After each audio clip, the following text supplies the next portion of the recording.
health, universal health care in America. Thesis.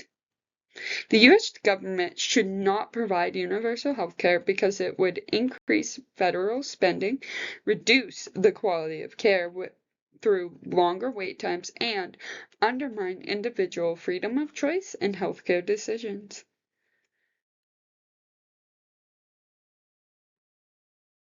So why am I on the side that I am, despite the best arguments from the other side? So I'm going to start with a quick comparison between yes and no. So yes, the government should provide universal health care. Reasons: many uninsured people skip getting regular health care. Universal health care would benefit everyone. It would prevent unnecessary sufferable pain and even death. Prevents financial hardship.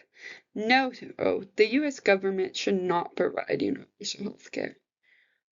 1. The overall cost would not be reduced. It would eliminate individual choice. It eliminates jobs. It creates a standardized system that overlooks individual healthcare needs.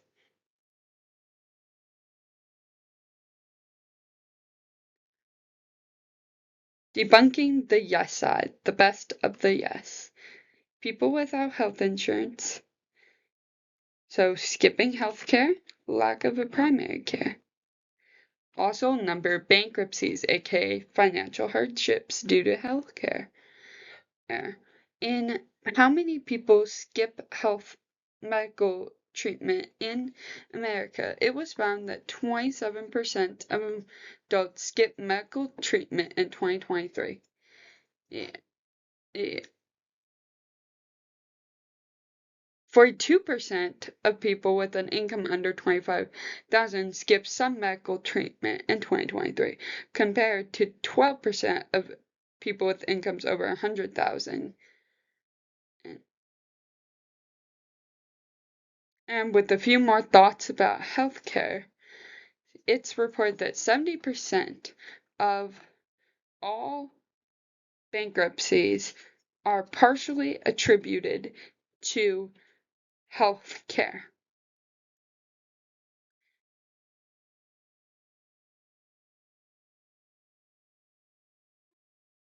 Argument against that. 1. There's a large upfront cost anyway. The Wall Street Journal notes that Europeans face steeper medical bills in the future in their cash-strapped governments. In short, there's no free lunch, aka no actually free healthcare.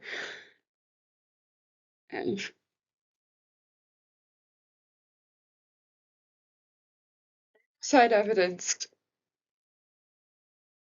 First, according to commentary, Why Medicare is Not Good for America states that by eliminating the insurance industry, the plan would eliminate 1 million jobs, and we already have a shortage of jobs in America as it is. So many people would be affected by the elimination of insurance in a takeover. Many doctors also have a variety of different concerns, some of which include high deductibles and high upfront costs for their patients, as well as a way too much time spent on insurance matters. They spend a lot of time on insurance matters. Imagine taking away the middlemen of the private insurance companies that reduce the burden on the care facility. But with the government takeover, the doctors would likely have to do all of that insurance balancing because there wouldn't be private insurance and private insurance employees to take care of that. And that is why doctors have concerns. Side evidence continued. Germany has a universal healthcare multiplayer system with private insurance for everyone. This shows how government-controlled health care insurance is not a good system without having any private insurances. No side continued. Commentary on why Medicare is not good for America shows that when Americans are polled, 70% say that they approve of Medicare for all. However, when a follow-up question is asked in which it makes clear that this means everybody would be required to have it, support drops to 38%. This shows that people like the idea of universal healthcare, which is also often associated with free healthcare. However, they don't necessarily like it in practice or how it would be implemented. They have concerns about, again, a one size fits all system, which we try to avoid.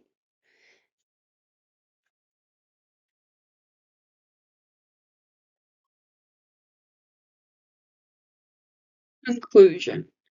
The government should not provide universal health care because there's still costs to the healthcare. There's a loss of a lot of jobs. There's also a loss of medical care workers. There's also high upfront costs. And there are other models that work that are very similar to the ones we currently have. And that is why the US should not provide universal health care. We're excited.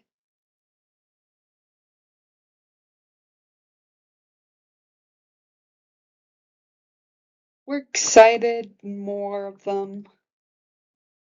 Thanks for watching, and that is your reminder for why the U.S. government should not provide universal health care for America. Thanks for listening.